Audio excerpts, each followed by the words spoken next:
Seri ketiga Bukek Xiansu. Cinta Bernoda Darah. Audiobook, novel silat.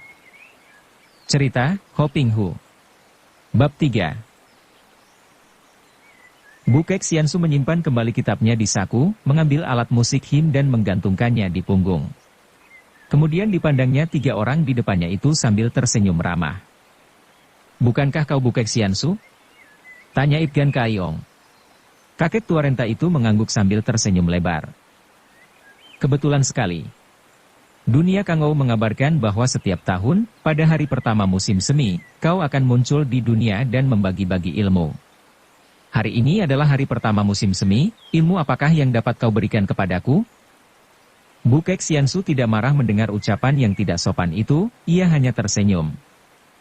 "Aku pun menghadap padamu pada permulaan musim semi untuk minta diwarisi ilmu silat yang sakti, Bukek Xiansu," kata Siang Emoyu Sini sambil melangkah maju. "Yang datang menghadap adalah kami bertiga, bukan hanya kau berdua." He Giamlo menyusul dengan suaranya yang dalam. Bukek Xiansu mengangkat kedua lengannya ke atas sambil tertawa.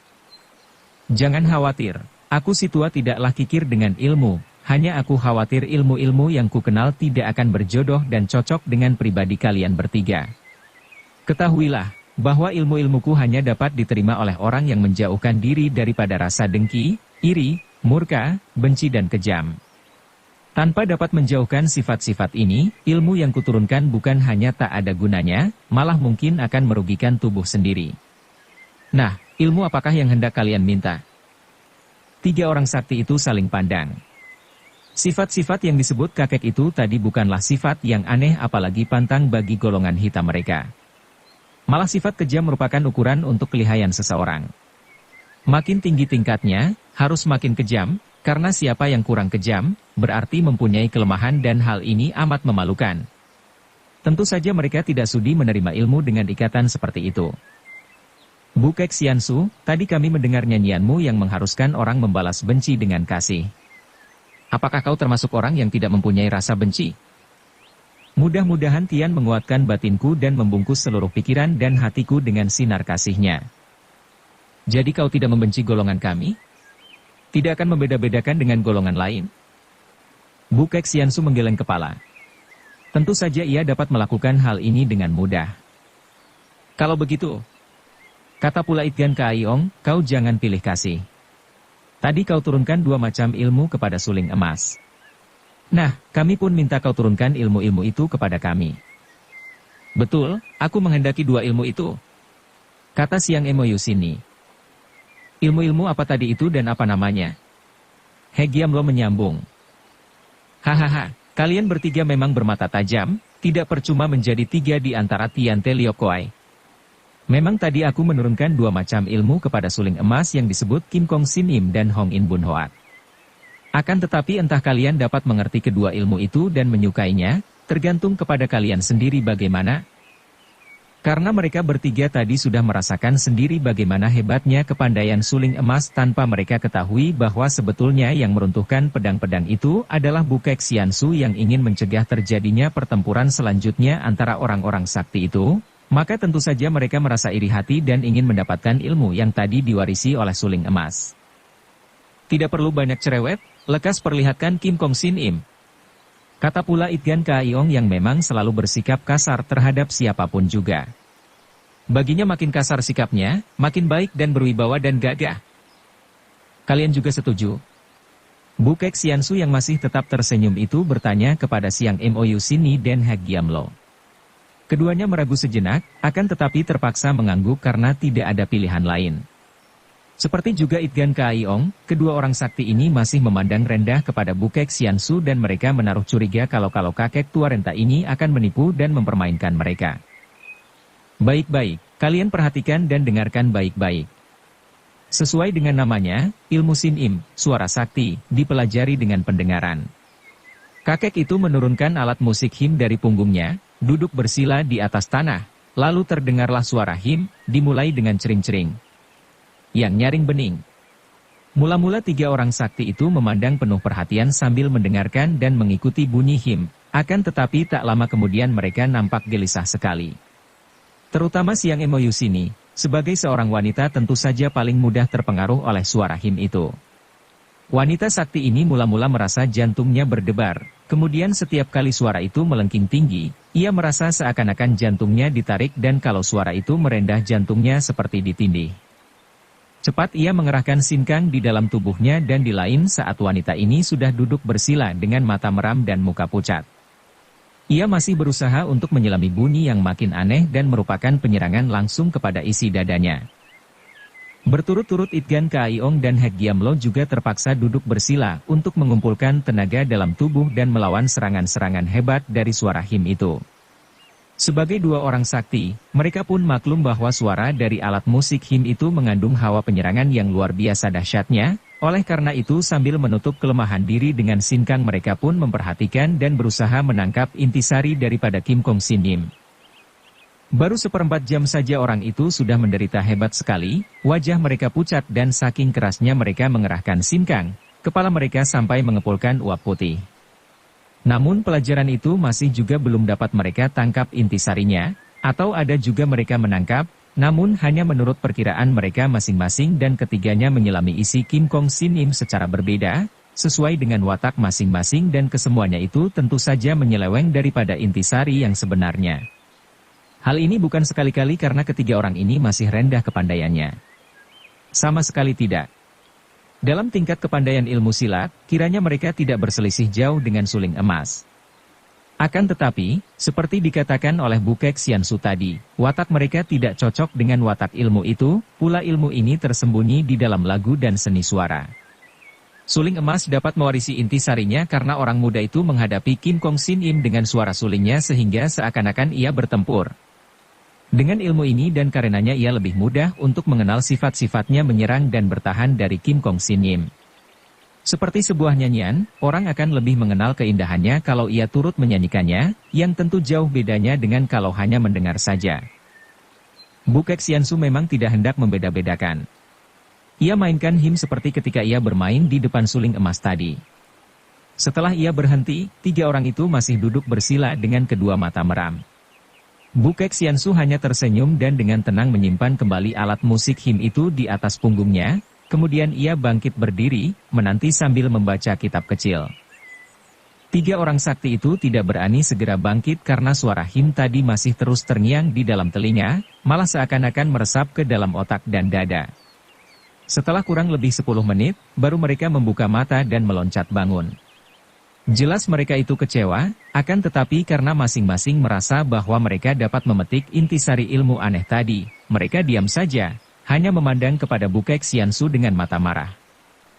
Bukek Xiansu menyimpan kitab kecilnya lalu berkata, Kim Kong Sin Im sudah kalian dengar. Apakah kalian juga menghendaki supaya aku mainkan Hong In Bun Hoat seperti yang kulakukan di depan suling emas tadi? Kakek, kau tadi bersilat di depan suling emas? Nah, ilmu silat itulah yang harus kau turunkan kepada kami. Kata Itgan Kaiong.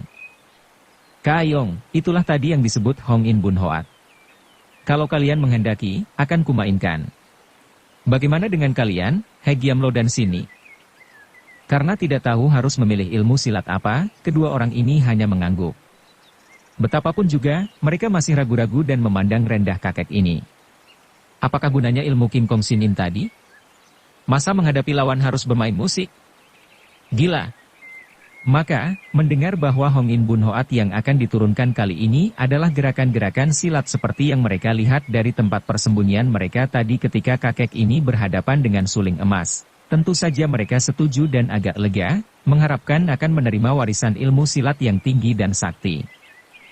Seperti juga tadi ketika mengajar suling emas, Bukek Xiansu mulai menggerakkan tubuhnya lambat-lambat, kedua lengan dan kakinya bergeser dan membentuk goresan dan lingkaran.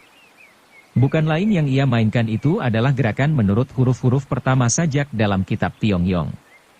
Seperti diketahui, kitab Tiong-Yong mengandung 33 pelajaran, merupakan ilmu batin yang amat tinggi dan luhur. Bukek Xiansu mulai mencoret-coret huruf-huruf pelajaran pertama ayat pertama yang lengkapnya berbunyi demikian, Tian Beng Ciwai Seng Sut Seng Ciwai Tu Siu Tu Cewai Kau. 3 baris huruf yang merupakan ayat pertama dari pelajaran pertama, mempunyai arti yang amat dalam, kalau diterjemahkan secara bebas kira-kira begini, Anugerah Tuhan adalah watak asli selaras dengan watak asli adalah tu melaksanakan tu adalah pelajaran kebatinan, agama. Jelas bahwa huruf-huruf itu merupakan ayat-ayat suci dalam kitab Tiong Yong, yang mengajar manusia menuju kembali ke watak asli anugerah Tuhan, berarti menuntun manusia kembali mendekati dan mentaati kehendak Tuhan. 3 orang tokoh sakti seperti Itgan Kaiong, Siang Moyu Sini, dan Hek Giamlo yang merupakan manusia-manusia yang ingkar terhadap Tuhan mana ada minat untuk mempelajari segala macam kitab yang mengemukakan pelajaran tentang kebajikan. Sebagai orang-orang yang berpengetahuan luas, tentu saja mereka dapat membaca dan dapat mengikuti gerakan-gerakan Bukek Xiansu. Akan tetapi mereka hanya dapat menangkap kulitnya atau luarnya belaka, tak mampu menyelami isinya. Harus diketahui bahwa ilmu silat sakti Hongin Bunhoat ini rahasianya tidak terletak pada macam huruf yang ditulis dengan gerakan saja, melainkan lebih mendalam, yaitu lebih mendekati arti daripada ayat-ayatnya. Karena itulah Bunhoat, ilmu sastra. Ini disebut Hongin, angin dan awan, karena sifatnya seperti ilmu sastra dan begitu dalam rahasianya seperti juga angin yang dapat terasa tak dapat terpegang dan awan yang dapat terlihat tak dapat terpegang pula. Tidak mengherankan apabila 3 orang itu menjadi kecewa dan bosan melihat kakek itu terus menggerakkan kaki tangan membentuk goresan dan lingkaran huruf-huruf itu. Apa artinya itu semua? Apa gunanya? Mereka menganggap kakek itu main-main dan menipu mereka. Agar jangan dianggap berat sebelah Bukek Xiansu bersilat terus dan baru berhenti di bagian yang sama ketika ia bersilat di depan suling emas tadi. Ia tersenyum memandang ketiga orang itu yang sebaliknya memandangnya dengan mata marah. Puas apa? Kau main-main dengan kami? Bukek Xiansu, kalau kau ada kepandaian, jangan kikir, turunkan kepada kami. Kata Itgan Kaiong dengan suara marah. Jangan-jangan kakek ini hanya menyombong saja, padahal tidak becus apa-apa. Kaiong, alangkah akan memalukan kalau orang melihat kita bertiga diingusi kakek tua bangka ini. Kata Siang Moyu Sini, tersenyum masam. Adapun Hek Giamlo hanya mendengus saja, marah dan mengangkat sabitnya. 3 orang tokoh ini saling pandang. Dalam pertemuan pandang ini ketiganya sudah bermufakat. Tanpa mengeluarkan peringatan lagi, secara tiba-tiba 3 orang sakti itu menerjang maju, menyerang Bukek Xiansu yang masih tersenyum-senyum sambil menundukkan mukanya. Entah pukulan siapa yang datang lebih dulu saking cepatnya gerakan mereka. Tongkat Itgan Kaiong menotok pusar, rambut Siang Moyu Sini menghantam 9 jalan darah di leher, dada, dan pundak, sedangkan sabit di tangan Hek Giamlo membacok kepala. Semua merupakan serangan-serangan maut, dan semua penyerangan itu dengan tepat mengenai sasaran. Sambil mengeluh panjang Bukek Xiansu roboh. Serentak 3 orang itu menubruk, Siang Moyu Sini berhasil merampas alat musik him, sedangkan Itgan Kaiong dan Hek Giamlo yang berniat merampas kitab kecil yang dibaca kakek itu tadi, mendapat bagian masing-masing separuh karena kitab kecil itu telah terobek menjadi 2 bagian ketika mereka berebut. Sambil tertawa-tawa mereka memandang tubuh kakek itu dan mata mereka terbelalak, bulu tengkuk mereka meremang. Kakek itu sama sekali tidak kelihatan luka, bahkan kepala yang dihantam sabit tajam itu pun sama sekali tidak mengeluarkan darah, sama sekali tidak terluka. Namun, jelas bahwa kakek itu tidak bernapas lagi, dan ketika Itgan Kaiong memeriksa denyut nadinya, darahnya juga sudah berhenti, nadinya tidak berdenyut lagi. Hahaha, Bukek Xiansu yang disohorkan orang setengah dewa, kiranya hanya seorang yang lemah. Kata Itgan Kaiong. Seorang penipu. Sambung Siang Moyu Sini. Hek Giamlo bergidik, berkali-kali memandang ke arah kepala kakek itu dan ke arah sabitnya. Aku benci ilmu sihirnya ini, kita buang dia ke jurang saja. Ia menggumam, lalu menggunakan kakinya menendang. Tubuh kakek itu terlempar ke arah jurang dan menggelinding turun, diikuti suara ketawa Itgan Kaiong dan Siang Moyu Sini. Akan tetapi tiba-tiba suara ketawa mereka terhenti dan pada saat itu, mereka bertiga terhuyung-huyung dan hampir roboh. Ada angin dorongan yang luar biasa dahsyatnya datang menyerang mereka dari arah jurang tadi. Celaka, rohnya mengamuk. Itgan Kaiong berseru dengan muka pucat dan ia segera melompat jauh dan melarikan diri. 2 orang temannya juga kaget dan ketakutan, cepat kabur meninggalkan puncak Taisan. Tak lama kemudian, tampak Bukek Xiansu melayang keluar dari dalam jurang, berdiri di tempat yang tadi sambil termenung dan menarik napas panjang berkali-kali. Kian menghendaki demikian. akan geger di dunia persilatan. Harapanku ada pada suling emas. Lalu ia berjalan perlahan meninggalkan puncak. Pada masa itu, keadaan di seluruh negara masih kacau balau. Hal ini biasa terjadi setiap kali ada peralihan kekuasaan. Wangsa Sung baru setahun berdiri, didirikan oleh Cao Kuan Yin yang tadinya merupakan panglima tertinggi daripada Wangsa kelima. Sebelum itu, Tiongkok dikuasai oleh 5 wangsa yang memecah-mecah negara sesudah Wangsa Tang roboh, tahun 907, sampai lahirnya Wangsa Sung atas jasa Cao Kuan Yin yang kemudian menjadi kaisar pertama yang berjuluk Sung Taichu. Daerah-daerah yang tadinya semasa kerajaan Tang telah melepaskan diri dan berdiri sendiri, dapat ditundukkan kembali dan dimasukkan ke dalam wilayah kerajaan Sung. Namun, hal ini bukan berarti bahwa kejayaan seperti di masa gemilangnya kerajaan Tang sudah kembali, sama sekali bukan. Kerajaan Sung yang baru ini tidak mampu menundukkan kerajaan-kerajaan kecil yang masih tetap berdiri di pelbagai daerah. Yang besar-besar di antaranya adalah daerah timur laut sampai ke Manchuria selatan berada di dalam kekuasaan suku bangsa Hitan. Di daerah tenggara sepanjang pantai terdapat kerajaan Wuyu, dan di daerah Yunan ada kerajaan Nancao.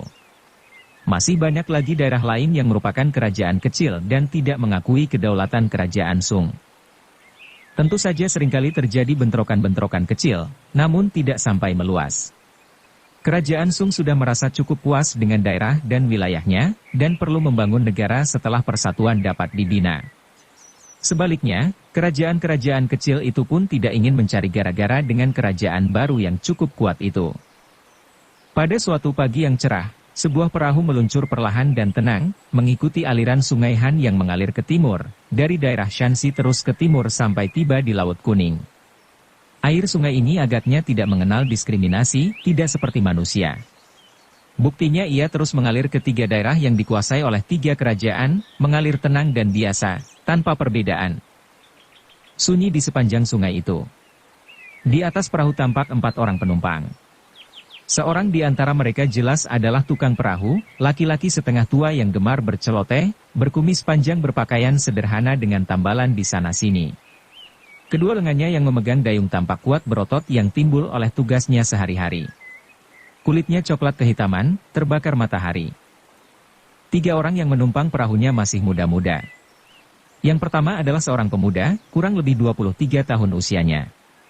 Tampan dan keren wajahnya, matanya tajam bersungguh-sungguh, mulutnya membayangkan kekerasan hati, dahinya lebar, pakaiannya sederhana tapi bersih, di punggungnya tergantung sebatang pedang. Orang kedua adalah seorang gadis berusia 20 tahun, juga berpakaian sederhana ringkas. Sebagian rambutnya dikuncir 2 di kanan kiri. Gadis ini cukup cantik, sepasang matanya bersorot terang, wajahnya yang berkulit putih itu membayangkan kehalusan budi, bibirnya tersenyum selalu membayangkan keramahan. Juga gadis ini membawa pedang yang dipegang di tangan kiri. Orang ketiga juga seorang gadis, masih remaja, paling banyak 17 tahun usianya. Kalau gadis pertama sama betul wajahnya dengan si pemuda, adalah gadis ini lain sekali. Wajahnya cantik jelita, rambutnya hitam tebal digelung di kedua sisi kepalanya. Ia juga berpedang, tergantung di pinggang kanan. Siapakah mereka ini? Mereka adalah kakak beradik, bukan orang-orang sembarangan, melainkan putra-putri diri seorang tokoh besar yang amat terkenal di zaman 5 wangsa. Kam Goan Sui, Jenderal Kam, adalah seorang tokoh besar yang terkenal karena berani menentang kekuasaan Li Koyung, gubernur provinsi Shanxi yang dahulu memberontak terhadap Kaisar Wangsa Tang. Kam Goan Sui yang namanya adalah Kam Siek, 100% berjiwa pahlawan dan memiliki kesetiaan lahir batin. Karena inilah maka ia dimusuhi oleh Li Koyung yang mengangkat diri sendiri menjadi raja kecil. Sama sekali jasa Kam Goan Sui dilupakan, padahal ketika daerah ini diserang oleh suku bangsa Hitan, Jenderal Kam inilah yang paling berjasa menyelamatkan daerah Shanxi. Semenjak bentrokan itu, Kam Goan Sui melepaskan jabatannya dan mengundurkan diri ke desa Tingchun, sebuah desa di kaki gunung Qinlingsan, di lembah sungai Han yang bermata air di gunung itu. Ia hidup bertani dengan anak istrinya. 3 orang muda itu adalah putra-putri Kam Siek. Yang pertama adalah pemuda tampan itu yang bernama Kam Bun Sin. Anak kedua adalah Kam Sian Eng, gadis cantik jelita dan gagah. Adapun gadis yang termuda, gadis lincah jenaka, bernama Kam Lin, atau biasa disebut Lin Lin. Gadis ini sebetulnya bukanlah putri Kam Siek, melainkan anak pungut. Belasan tahun yang lalu, dalam sebuah peperangan melawan suku bangsa Hitan, Jenderal Kam menemukan seorang anak perempuan berusia 2-3 tahun dalam gendongan seorang wanita yang tewas dalam pertempuran. Wanita Hitan ini mati dengan pedang di tangan, bukan main gagah sikapnya. Jenderal Kam amat kagum menyaksikan ini dan dia lalu membawa pulang anak perempuan itu, mengambilnya sebagai anak sendiri dan memberi nama Kam Lin. Nama ini adalah nama anak itu sendiri, karena ketika ditanya, ia hanya bisa menunjuk dada sendiri sambil menyebut Lin Lin. Lin Lin tahu bahwa dia adalah seorang anak angkat, namun ia tidak merasa sebagai anak angkat. Selama hampir 15 tahun hidup di dalam rumah gedung keluarga Kam, ia diperlakukan sama dengan anak-anak lain. Ayah ibu angkatnya amat cinta kepadanya, demikian pula Bun Sin dan Sian Eng. Oleh karena inilah maka Lin Lin merasa bahwa dia memang 100% anggota keluarga Kam, tidak mau ingat lagi akan asal-usulnya yang oleh ayah angkatnya dikatakan bahwa ayah ibunya sendiri telah tewas menjadi korban perang. Ayah angkatnya tidak tahu siapa ayah bundanya, juga tidak dapat memberitahu di mana tempat tinggal mereka, karena menurut jenderal itu, ia ditemukan di antara para pengungsi. Sebagai seorang jenderal perang yang memiliki ilmu kepandaian silat tinggi, tentu saja Kam Siek menggembleng 3 orang anaknya ini dengan ilmu silat keluarga Kam. Ternyata 3 orang anak itu mempunyai bakat yang baik dan memiliki keistimewaan yang menonjol. Bu Sin maju dalam penggunaan ilmu Luekang, tenaga dalam, Sian Eng mahir bermain pedang, sedangkan Lin Lin mengagumkan sekali keringanan tubuhnya dan karenanya ia amat maju dalam ilmu ginkang. Keluarga Kam hidup tentram dan bahagia di Dusun Tingchun sampai lebih dari 10 tahun lamanya. Mereka hidup sederhana sebagai petani dan kesederhanaan dusun dan pekerjaan di sawah ladang membuat mereka selalu sehat dan gembira. Akan tetapi, seperti sudah menjadi sifat dunia dan segala isinya, tiada sesuatu yang langgeng, alam dan isinya selalu berubah. Demikian pula kehidupan manusia. Selama manusia masih terikat oleh kehidupan, ia akan selalu mengalami perubahan-perubahan seperti samudera yang selalu mengalami pasang surut, selalu bergelombang. Ada kalanya pasang, ada kalanya surut, ada kalanya tenang, ada kalanya diamuk taufan. Hari itu menjelang senja, Kam Siek bersama 3 orang anaknya tengah berlatih silat di pekarangan belakang rumah yang tertutup pagar tembok. Tingkat kepandaian Bu Sin, Sian Eng, dan Lin Lin sudah cukup tinggi, malah boleh dibilang sudah hampir setingkat dengan ayah mereka sendiri. Mereka bertiga kini sedang mainkan pedang dengan gaya masing-masing, ditonton oleh Kam Siek yang berdiri sambil bertolak pinggang dan mengangguk-angguk puas. Ketika ia melihat betapa tubuh Lin Lin yang berpakaian merah itu berubah menjadi bayangan merah digulung sinar putih dari pedang yang dimainkannya, diam-diam Kam Siek kagum. Hebat bocah ini. Kiranya kelak ia yang paling menonjol. Heran benar, apakah orang tuanya dahulu keturunan orang gagah bangsa Hitan? Demikian ia berkata seorang diri. Tiba-tiba terdengar suara ketawa bergelak yang amat nyaring.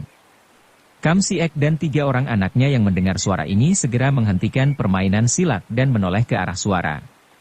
Kiranya di atas tembok sebelah kanan telah jongkok seorang laki-laki tinggi besar yang bermuka hitam. Melihat orang ini, Kam Siek terkejut sekali dan wajahnya berubah. "Diam Suilo, mau apa kau datang ke sini?"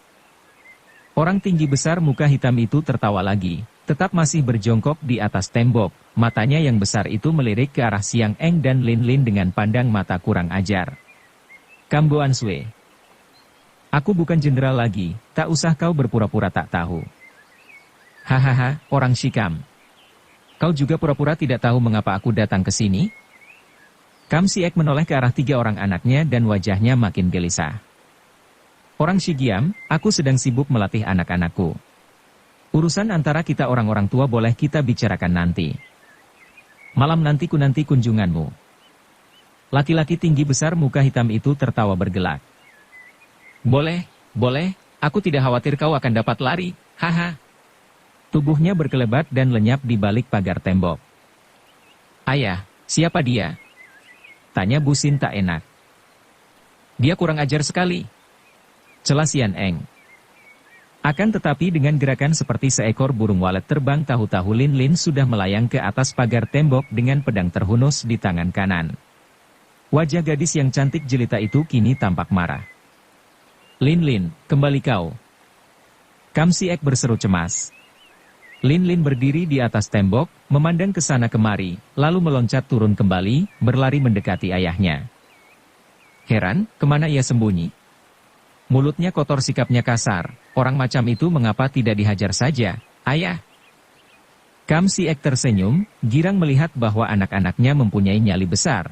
Akan tetapi juga amat khawatir karena ia maklum bahwa tingkat kepandaian mereka masih jauh kalau dibandingkan dengan kepandaian orang-orang sakti di dunia Kangou. Sedangkan di dunia ini banyak sekali terdapat orang-orang jahat dan berbahaya, di antaranya adalah Giam Sui Lok yang datang tadi. Ia maklum bahwa antara dia dan Giam Sui Lok harus diakhiri dengan pertempuran mati-matian dan ia tidak ingin kalau anak-anaknya terlibat dalam urusan permusuhan lama ini. Dia itu bekas teman lama, ada urusan penting di antara kami yang tak perlu kalian ketahui. Busin, kau ajak kedua orang adikmu pergi ke kuil Kuan Indio di puncak Chinlingsan sekarang juga. Kau sampaikan hormatku kepada kuilan suci, dan katakan bahwa besok dia bersama kalian bertiga kuharapkan sudi turun puncak datang ke sini membawa peti hitam yang kutitipkan kepadanya 10 tahun yang lalu. Tapi, ayah, orang tadi. Busin yang cerdik membantah, khawatir kalau orang tadi akan datang membikin ribut. Ingin ia berada di samping ayahnya untuk membantu jika sewaktu-waktu ayahnya terancam bahaya. Kam Si-ek tertawa. Dia memang ada urusan denganku, tapi ini urusan orang-orang tua, kau tahu apa? Sudahlah, cepat berangkat sebelum gelap, dan besok kembali bersama Sukou, bibi guru, kalian. Biarpun hati mereka tidak rela, namun tiga orang muda itu tidak berani membantah kehendak ayahnya, apalagi mereka dapat menduga bahwa memang ayahnya sengaja menyuruh mereka malam itu pergi dari rumah. Setelah berpamit kepada ibu mereka, tiga orang muda ini lalu bergegas mendaki puncak gunung Chinlingsan yang tinggi itu, sambil membawa obor yang akan dinyalakan kalau malam tiba dan mereka belum tiba di puncak. Yang dimaksudkan Kuan Indio di puncak Chinlingsan adalah sebuah kelenteng pendeta-pendeta wanita yang memuja Dewi Kuan Im. Pemimpin atau kepala para Nikou, pendeta wanita, di kelenteng itu adalah Kuilan Nikou yang terhitung kakak seperguruan Kam Si-ek. Tiga orang kakak beradik itu sudah seringkali bermain-main ke puncak, malah pendeta wanita itu amat sayang kepada mereka dan berkenan pula memberi petunjuk-petunjuk dalam hal ilmu silat. Perjalanan mendaki puncak itu makan waktu 3 jam, padahal tiga orang muda itu sudah mempergunakan ilmu lari cepat. Biarpun cekatan gerakan mereka, karena hanya diterangi oleh obor di tangan, perjalanan itu agak lambat juga. Kuilan Nikou yang sudah berusia 60 tahun lebih masih segar mukanya dan masih gesit gerakan-gerakannya itu menjadi kaget melihat kedatangan tiga orang murid keponakannya di waktu malam gelap itu. Apa yang terjadi? Mengapa malam-malam datangnya? Tegurnya, namun hatinya sudah lega melihat wajah tiga orang murid keponakan itu tidak membayangkan sesuatu yang hebat. Setelah mereka berlutut memberi hormat, Busin berkata, ayah yang menyuruh Teocu bertiga, Sukou, pertama-tama ayah menyuruh kami menyampaikan hormat. Kedua kalinya, ayah mohon kepada Sukou agar sudi bersama kami turun gunung menuju ke pondok kami sambil membawa peti hitam yang 10 tahun lalu ayah titipkan kepada Sukou. Ayahmu memang aneh. Urusan begini saja menyuruh kalian malam-malam bersusah payah ke sini. Kenapa tidak siang-siang tadi, atau besok saja kalau sudah terang? Masuklah. Kalian tentu lelah dan belum makan, bukan? Untung banyak sayur-sayuran segar, tinggal masak saja. Sian Eng, Lin Lin, kalian bantu Sukoumu, hayo ke dapur. Memang nenek pendeta itu orangnya ramah sekali, amat disayang oleh tiga orang murid keponakan ini. Akan tetapi Nikou itu tertegun melihat tiga orang keponakannya tinggal diam saja, dan jelas mereka ingin menyatakan sesuatu. Ia mulai merasa tidak enak lagi. Kalian ini bocah-bocah ada urusan apakah? Kalau ada kepentingan, hayo bilang jangan ragu-ragu. Sukou, sebetulnya kami sendiri merasa tidak enak dan hanya karena dipaksa oleh ayah, maka kami pergi ke sini, maka Teocu bertiga mohon petunjuk dan nasihat Sukou. Ada apa? Hayo lekas bicara. Makin tak enak hati Kuilan Nikou. Busin lalu menceritakan kepada bibi gurunya tentang kunjungan laki-laki tinggi besar muka hitam yang mencurigakan tadi, menceritakan pula percakapan antara tamu itu dan ayahnya. Laki-laki tinggi besar muka hitam? Kau tahu siapa namanya? Ayah menyebut namanya, Giam Sui Lok namanya, Sukou. Kata Lin Lin. Orangnya kurang ajar, mukanya buruk, ingin aku bacok hidungnya dengan pedangku. Biasanya, kelincahan dan kejenakaan Lin Lin menggembirakan hati Niko itu, akan tetapi kali ini ia tampak termenung. Diam Suilo. Ah, akhirnya dia datang juga. Suko kenal dia. Siapakah dia dan mengapa dia datang mencari ayah dengan sikap begitu kurang ajar? Busin mendesak. Berbahaya, tentu terjadi pertumpahan darah. Wah, anak-anak, hayo kita turun puncak sekarang juga. Siapkan obor, biar kuambil peti hitam ayahmu. Nanti di jalan kuceritakan siapa adanya orang Shigiam itu. Lega hati 3 orang anak muda itu.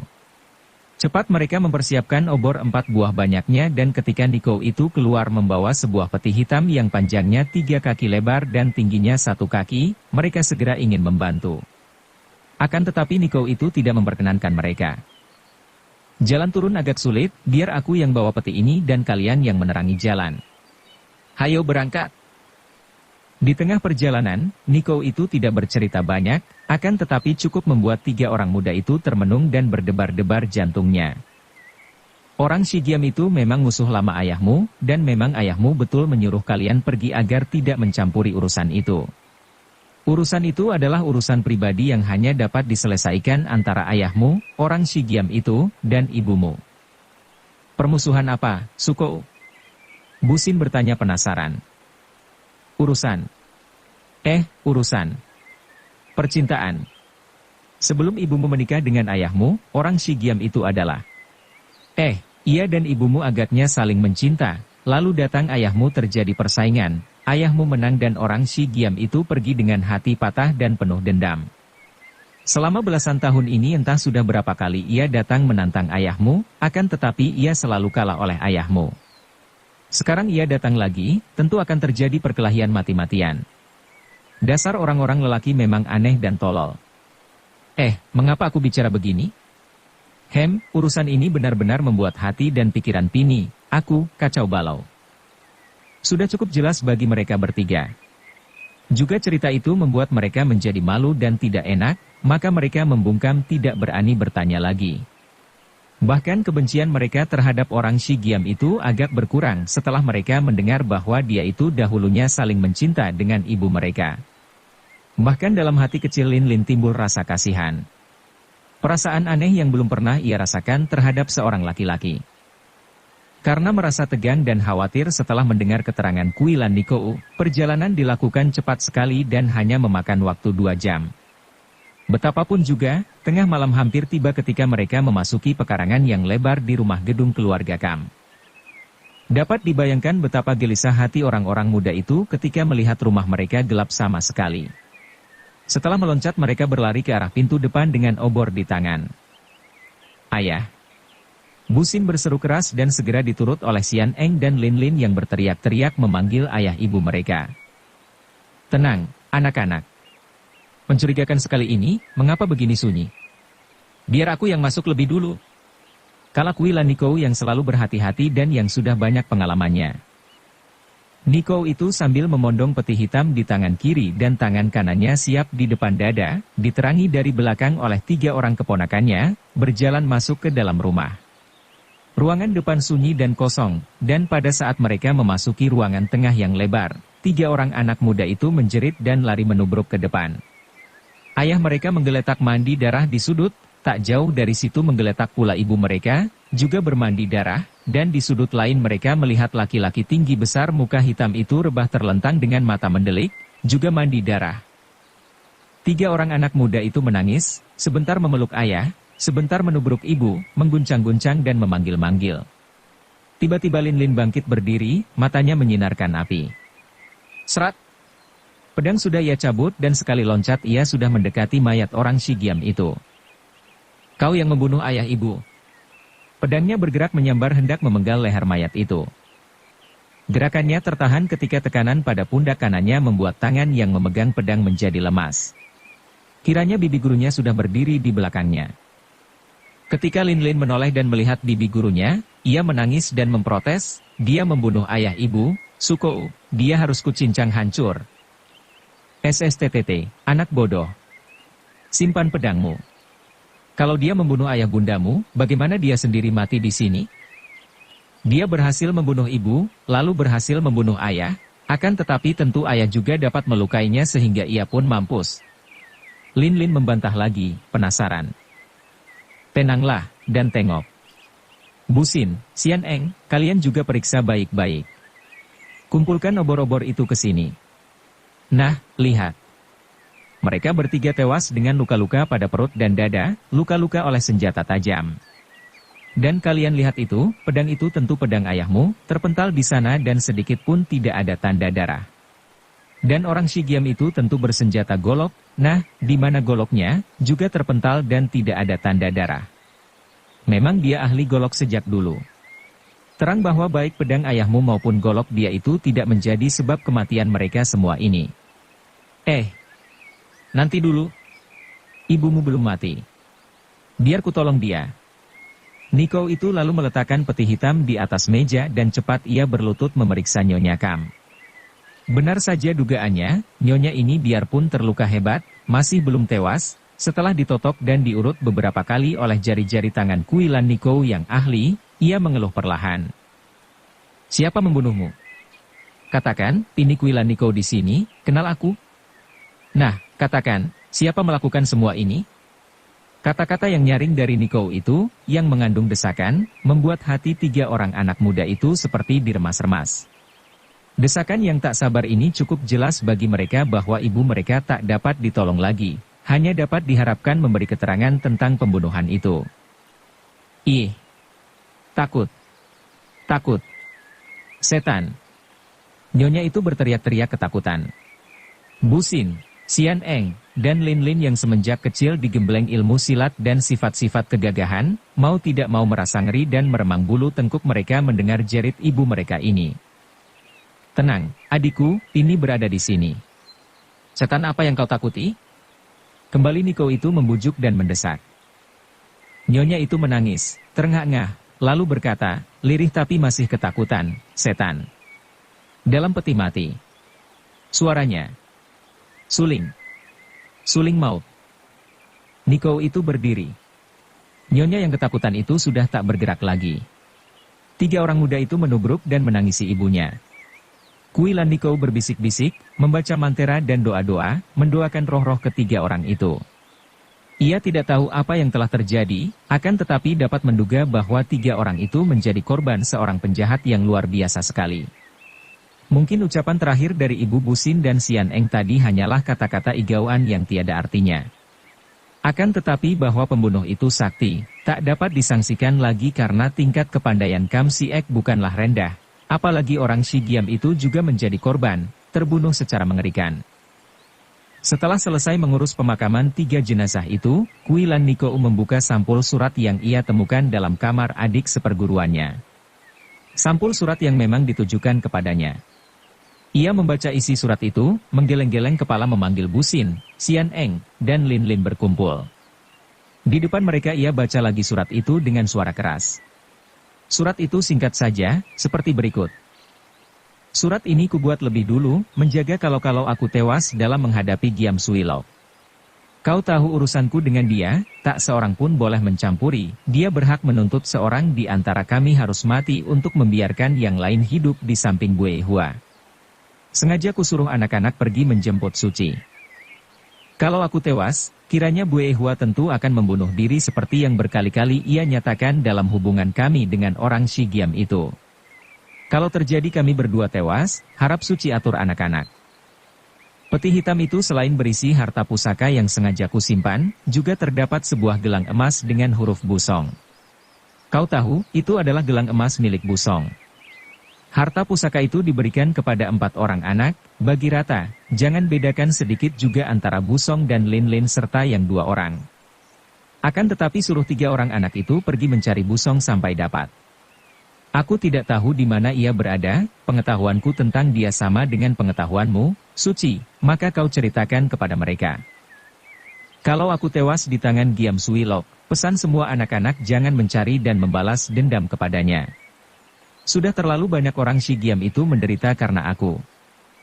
Sambil terisak-isak mendengarkan bunyi surat pesan terakhir dari ayah mereka itu, 3 orang anak ini pun terheran-heran dan banyak hal yang mereka tidak mengerti. Kalian tentu tidak tahu siapa itu Busong. Baiklah Pini, ceritakan secara singkat. Dahulu, sebelum ayahmu menikah dengan ibumu setelah menang berebutan dengan Giam Suilok, ayahmu adalah seorang duda yang mempunyai seorang anak laki-laki tunggal diberi nama Busong, Kam Busong. Pada waktu itu Busong sudah berusia 9 tahun kurang lebih. Ayahmu menjadi duda bukan karena kematian istrinya, melainkan karena perceraian. Ibu Busong seorang ahli silat yang kepandaiannya jauh melebihi ayahmu, sayangnya. Hal ini terpaksa ku beritahukan, dia itu dahulunya adalah seorang gadis dari golongan hitam. Wataknya keras dan mungkin karena inilah ia berpisah dari ayahmu yang lalu menikah lagi dengan ibumu. Dan kemana perginya? Kakak Busong itu, Suko. Bukankah dia itu terhitung kakakku, karena dia pun putra ayah? Tanya Busin, berdebar hatinya mendengar bahwa dia bukanlah anak sulung, melainkan yang kedua dan di sana masih ada kakaknya yang hampir 10 tahun lebih tua daripadanya. Bersambung ke bab 4. Dukung kami dengan subscribe, follow, like, komen dan share. Terima kasih.